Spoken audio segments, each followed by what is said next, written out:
When it comes to judging individual player skill in PUBG, kills are an incredibly valuable stat, as is damage, but it's knocks that are, in my opinion, incredibly undervalued. At the very end of the game, the stats that come up from the observer feed are kills, damage, and then assists. Assists are completely irrelevant in my opinion. I think that stat should be replaced by knocks. And the reason is knocks plus kills is a much better identifier of individual player skill than strictly kills or even damages. And that's because knocks come from the player, kills come from the team. At the end of the day, an individual player's job is to bring an opponent from 100% to 0% HP. Now, let's look at a hypothetical scenario to illustrate this. 4 versus 4, no third partying. Let's just take it in an isolated engagement, small little battle arena. One player from team A pushes forward, makes first contact, drops 2 of the opposing team, gets traded, but sets their own team into a 3 versus 2 advantage. If their team is able to capitalize off of that advantage, the initial player from team A gets delivered those kill points onto their stat sheet. They reap the rewards, not just on the leaderboard, but also in their own personal stats. However, if their team fumbles that advantage to 3 versus 2, or perhaps a player on the opposing team clutches out something within the fight, Team A gets wiped. Team B revives, and that initial player who got that first contact with the first 2 knocks doesn't get rewarded any of that on their own stat sheet when it comes to kills, because they're only counted as knocks in that instance. That doesn't mean that the value of that first contact was diminished somehow. It just means that their team wasn't able to capitalize off of that advantage. The relationship that damage has to knocks and kills is, one, incredibly dependent on the round that you're having. If you're a team that is in a more central control position, we can all think back onto the iconic LG, at that time United, Sosnovka Island, Satellite Mountain,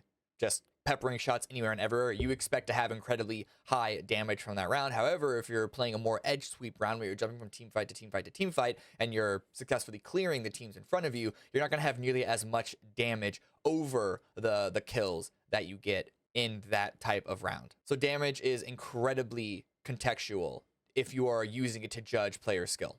But when it comes to kills and knocks combined together, the job of an individual player mechanically is to bring an opponent from 100 HP down to 0. And whether that is then capitalized upon, as we've just touched upon, is irrelevant in terms of, did they deliver on the job 100 to 0, yes or no? And if you're looking at only kills, you're missing a lot of times that a player does their job of bringing an opponent down to 0, but the butterfly effect or the way that the rest of that instance played out went for a revive on that individual player versus a full confirmed kill. Now, as you can probably tell, this does not unilaterally judge a player. I've tried to be specific with saying mechanical skill versus strategic skill. If we go back to that first example of the 4 versus 4 team fight, if that player on team A who made that first contact was so far ahead of the rest of their team that there was no reasonable way for their teammates, despite being the 3 versus 2, to be able to follow up, then that is a strategic mistake on their part. At the end of the day, kills are still where the points come from, whether it's from the direct kill points themselves or the elimination of the opponents to then climb up the placement points in the round. And it's the job of each individual player to work with their team, become greater than the sum of their parts to maximize the points gained. A good player can't just go out there and try and deliver as much damage as possible, get as many knocks as possible, try and confirm as many of those knocks into kills as possible. It's about working with the team to deliver on the game plan.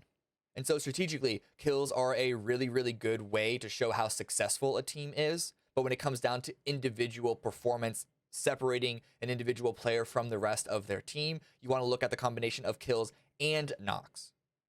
And even then, bring damage into the conversation.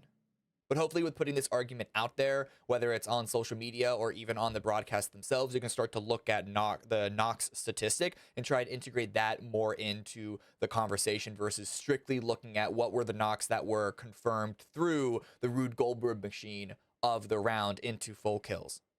Because the ability to bring an opponent from 100 to 0, regardless of the context, is a strong showcase of ability that in many instances seems to be completely ignored.